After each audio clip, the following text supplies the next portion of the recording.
if you're taking the GED exam soon and you want to be really confident that you're going to do well on the math section, well, you got to know how to solve math word problems.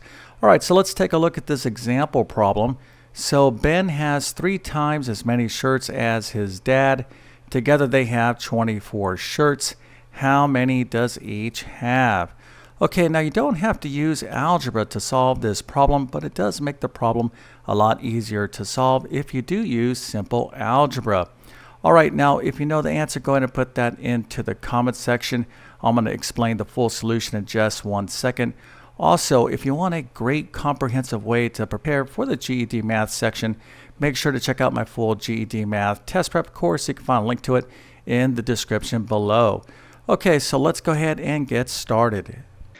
Okay, so we have a math word problem, and the first thing you want to do is always use the rule of 3. In other words, read a problem at least 3 times before you really start doing anything in terms of writing out steps or equations.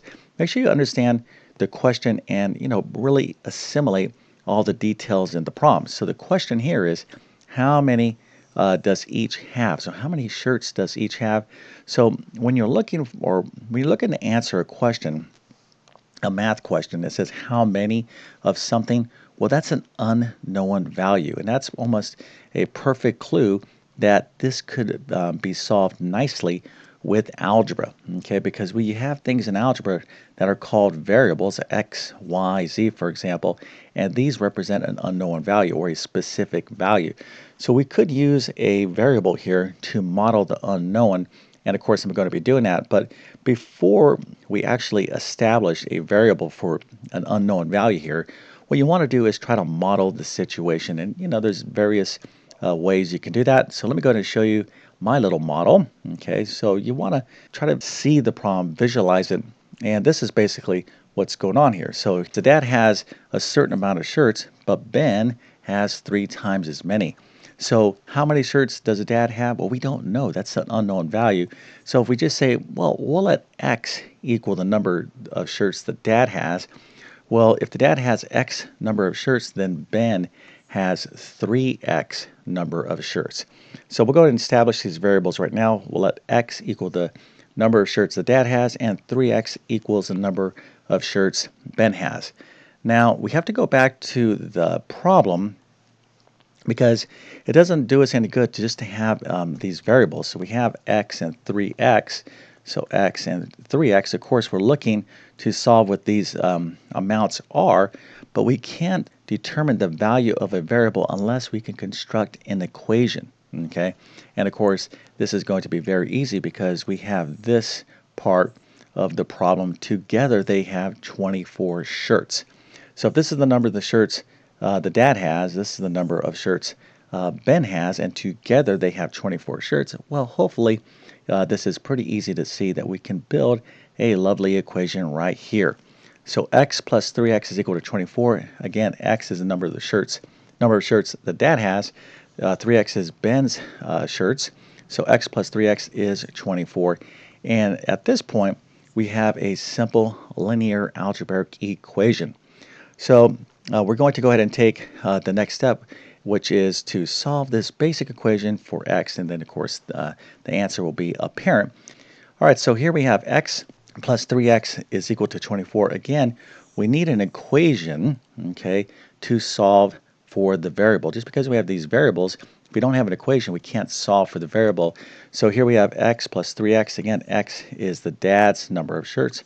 3x is Ben's number of shirts, but together they have 24. So this is going to be a very simple equation to solve.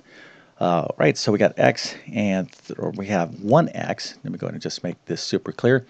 So when you have x by itself, just in case some of you didn't know, there is a 1 in front of that x.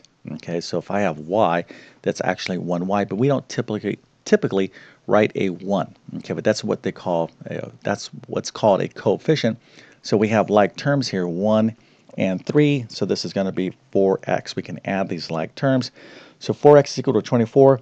So how do we solve for x? Easy. All we have to do is divide both sides of the equation by 4, and we have x is equal to 6.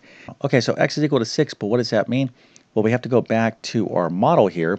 Remember we said we're going to let x equals the number of Dad's shirts. So we can't fail to answer the question. Just because we solved the equation, we now need to answer the question. So x is equal to 6. Again, x was what the number of shirts that Dad has. So that's 6. And 3x, now that we know that x is 6, so 3 times 6 is the number of shirts Ben has, which of course is 18. And 6 plus 18 is 24. This all makes sense.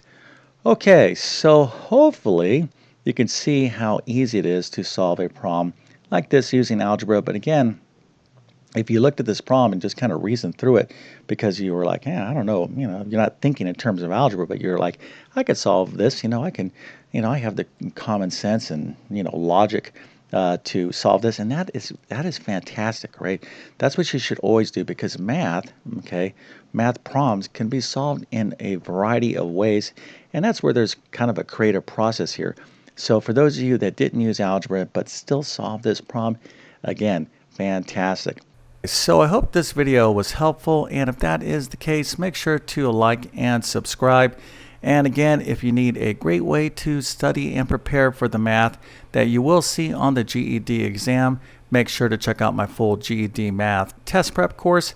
You can find a link to it in the description below.